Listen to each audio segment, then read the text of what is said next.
Have you ever finished a long walk and thought to yourself, I'm doing everything right, but why do I still feel stiff, tired, or even more unsteady than before?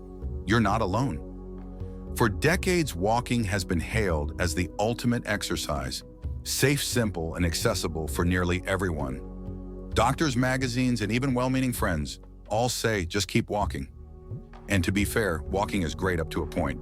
But here's the part no one is talking about after 60. Walking too much or relying on it as your only form of exercise could actually be doing you more harm than good. In fact, many doctors are now warning that while walking has benefits, it's not enough to protect your body from the unique challenges of aging. And worse, when overdone or done in isolation, it can accelerate muscle loss, joint strain, and even increase your fall risk. That may sound shocking, but it's true. And today we're going to talk about why this happens, what most people over 60 are missing, and what you can start doing today to feel stronger, move better, and age with confidence and independence. This video isn't about giving up walking. It's about walking smarter and supplementing it with the kinds of movement your body truly needs after 60. We'll cover 5 powerful alternatives that can protect your joints, boost energy, and even sharpen your brain. So let's begin with the first critical shift you need to make. It's time to stop thinking of walking as a full-body workout. It isn't, and nowhere is this more obvious than when it comes to your muscles. As we age, something happens in the background quietly but relentlessly. It's called sarcopenia, the natural loss of muscle mass that starts as early as our 30s and accelerates in our 60s and beyond. And unless you're actively fighting it, it can chip away at your strength, mobility, and independence without you even noticing until one day getting up from the couch feels harder or carrying groceries becomes a strain. And here's the kicker. Walking doesn't build muscle, at least not the kind you need. It mostly works your lower legs, and even then, in a low-intensity, repetitive way. It doesn't challenge your hips, glutes, arms, or core in any meaningful way. It certainly doesn't stimulate your muscles to grow or get stronger. I want you to meet someone. Let's call her Elaine. She's 72, lives alone, and walks every single day. She figured if I walk an hour each morning, I'm good. But lately she noticed something strange. Her knees were aching more.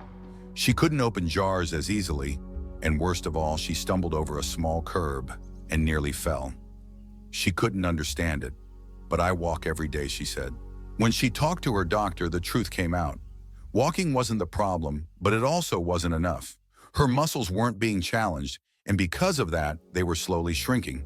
Elaine had been active, but she hadn't been getting stronger.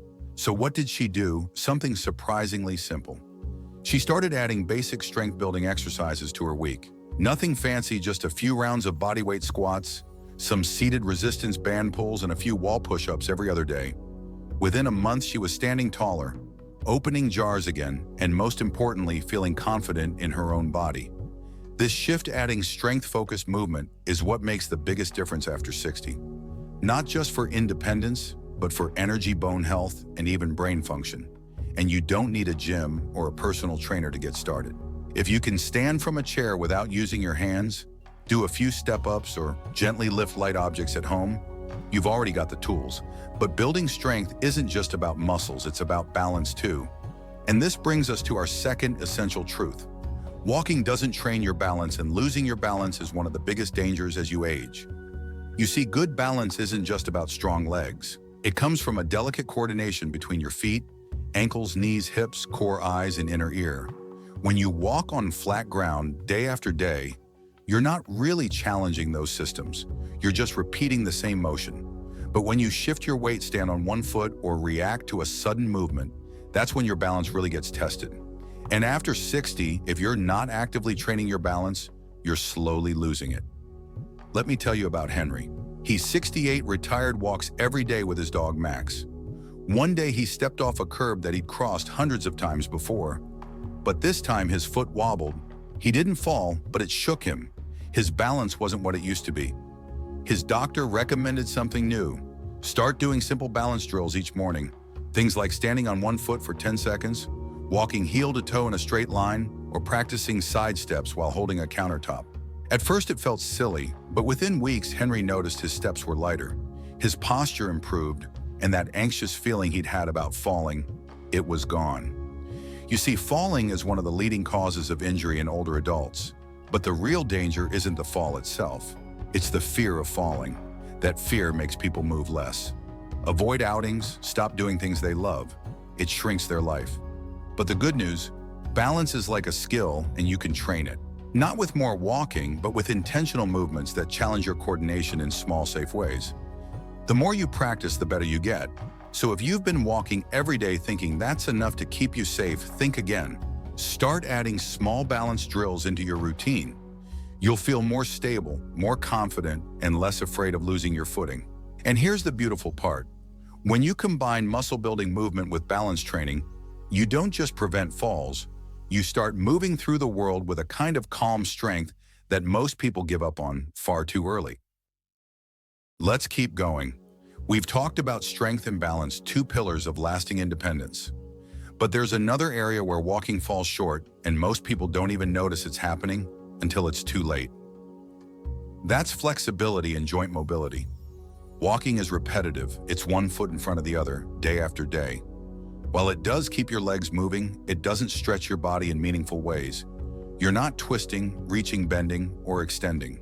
And over time, this lack of range causes your joints and muscles to stiffen, shrink, and resist movement.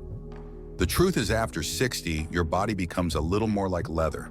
If you don't keep it oiled and stretched, it starts to dry out and lose its give. And that's not just uncomfortable, it's dangerous. Stiff muscles and tight joints reduce your ability to react, to move freely, and to live without pain. Think about the last time you tried to reach for something in a kitchen cabinet, tie your shoes, or look over your shoulder while backing out of the driveway. Did it feel natural, or did you wince, shift awkwardly, or avoid the movement altogether? That's exactly what happened to Janice, 74. She walked every day proud of her discipline, but she noticed her shoulders had become stiff. She could no longer reach behind her back easily, and turning her neck while driving made her nervous. It wasn't weakness, it was a loss of flexibility, and walking hadn't done a thing to stop it. So she tried something new. Each morning before her walk, she spent 5 minutes doing gentle stretches, arm circles, neck turns, ankle rotations, even just raising her arms overhead and reaching side to side. Within a few weeks, she noticed a difference. Her movements felt smoother. She stopped groaning when getting out of bed, and she no longer dreaded bending over. And the best part, these changes didn't require a yoga class or special equipment, just intention. If you want to age gracefully, you need to train your range, not just your rhythm. You need to move in ways that walking can't. This includes dynamic stretches like shoulder rolls or gentle twists, and static stretches like reaching for your toes or holding your arms overhead. The payoff: reduced joint pain, improved circulation, better posture, and a body that responds instead of resists. And that brings us to another point that people rarely talk about. Walking doesn't protect your joints. It can actually wear them down if it's all you're doing. It's counterintuitive, right? We associate walking with low impact. And compared to running, that's true. But here's the issue: repetition without support. When you walk too much, without strengthening the muscles and tissues around your knees, hips, and ankles, the stress builds up in your joints. And that's especially risky after 60, when cartilage starts to thin and natural joint fluid decreases. Have you ever finished a walk and thought, why do my knees hurt more now? That's your body telling you something, and ignoring it can lead to long-term wear. That's hard to undo. Let me introduce you to Thomas. He's 69 and took pride in his daily 5-mile walks. But over time, his knees started aching, and his feet felt sore in the evenings. He thought it was just aging until his doctor explained that overuse without joint support was accelerating his discomfort. So Thomas started alternating his walks with low-impact, joint-friendly movement like swimming, using a stationary bike, and stretching exercises that improved the elasticity of his muscles and tendons. He didn't stop walking altogether. He just walked smarter. He gave his joints time to recover and built strength around them. Within weeks, the pain eased. And more importantly, he felt confident that he was helping his body, not wearing it out. The lesson here: walking isn't bad, but doing it without variety can strain your joints. And walking too much without attention to joint mobility, Tissue recovery or strength training can speed up joint damage, not slow it down. If you want to test this for yourself, try this after your next walk. Pay close attention to how your joints feel, not your muscles, but your knees, ankles, and hips. Are they tight, sore, or swollen later in the day? If so, it may be time to add some balance, some joint-friendly movement to your routine. One more thing walking doesn't take care of, and this one surprises people, is your core and posture. Most people think posture is about your spine and core strength is about abs. But in reality, your core is the foundation of your entire body, and posture affects nearly every movement you make, from how you walk, to how you breathe, to how you avoid injury. When your posture slips, your center of gravity shifts, your balance worsens, your spine compresses, you start to feel tired just from standing too long. And again, walking doesn't fix this, because walking doesn't engage your core in a meaningful way. Let me tell you about Frank. He's 76 and he used to walk tall. But over the past few years, his shoulders had begun to hunch forward, and he noticed lower back pain after his walks. He started to feel like he was leaning into every step instead of striding with strength. It wasn't the walk, it was his postural alignment and weak core. His doctor recommended just a few simple changes: daily wall posture, reset standing against a wall with his head, shoulders, and heels touching gentle pelvic tilts while sitting, engaging his lower abs while brushing his teeth. Nothing fancy. But within a month, he noticed a shift: less pain, more energy, and a newfound sense of upright confidence. Posture and core strength aren't about vanity, they're about functionality. When your core is strong, you're less likely to fall, less likely to experience back pain, and far more likely to walk with stability and grace, not strain. So here's the takeaway. If you're over 60 and walking is your go-to form of exercise, you're not doing anything wrong, but you could be doing so much more. Right? To truly support your aging body, you need to move beyond steps. Start building strength, protect your joints, stretch your body, challenge your balance, and most importantly, activate your core. These are the quiet keys to staying strong, capable, and independent. Not just this year, but into your 70s, 80s, and beyond. By now, you might be realizing something important. Walking is helpful, but it isn't the full picture. And the older we get, the more intentional we have to be about how we move our bodies, not just to survive aging, but to truly thrive through it. We've walked through strength, balance, flexibility, posture, and joint protection. But there's one more piece that ties it all together. One more daily choice that determines whether your movement becomes medicine or a slow form of decline. That final piece is variety. You see, aging well isn't about finding the perfect exercise. It's about avoiding stagnation, doing the same thing over and over. Even something good like walking can lead to overuse, injuries, imbalances, and diminishing returns. Just like eating only one food, relying on only one form of movement, starves your body of the full nourishment it craves. Think of your body like a garden. Walking might be the water, but without sunshine, nutrients, and a little tending, things don't grow. Movement variety is the sunlight, the compost, the gentle pruning. It wakes up different parts of your body and gives every system the chance to stay alive and engaged. Let me tell you about someone who really lived this truth. Margaret, 79. She was a loyal walker, same path, same pace every day. But when she started experiencing hip pain, she visited a physical therapist who opened her eyes. He showed her how one repetitive movement had actually caused tightness in certain muscles and weakness in others. The solution wasn't to stop walking, but to mix it up. So she added chair yoga twice a week, did 5 minutes of Tai Chi in the morning, joined a senior dance group on weekends. Suddenly, she wasn't just moving, she was awakening. Her hips loosened, her energy lifted, her walks even felt easier, not harder. That's the power of changing how you move. It doesn't mean giving up what you love. It means broadening your base, giving your body the diversity it needs to adapt, grow, and remain resilient. And it's not just physical variety in movement, improves your mental health too. New types of activities spark the brain, improve coordination, and reduce stress. They engage your mind in ways that a routine walk can't. That little bit of challenge, learning a new stretch, adjusting your posture, or even following a gentle rhythm, keeps your brain just as fit as your body. So if you've been walking and wondering why it's not enough or why you're not feeling better despite being active, this might be your answer.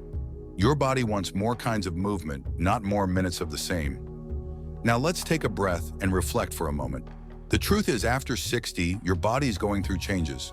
Whether you like it or not, muscle mass starts to decline, balance gets more fragile, joints stiffen, posture becomes harder to maintain, and walking, while helpful, isn't enough to protect you from those changes alone. But here's the good news: you are not powerless. You can slow down or even reverse many of these effects with simple intentional changes. No gym required, no extreme routines. Just smart, gentle, consistent movement that serves your whole body, not just your legs. Start where you are. If your balance feels off, add 30 seconds of one foot stands by the kitchen counter. If your back feels stiff, try a few wall posture resets each morning.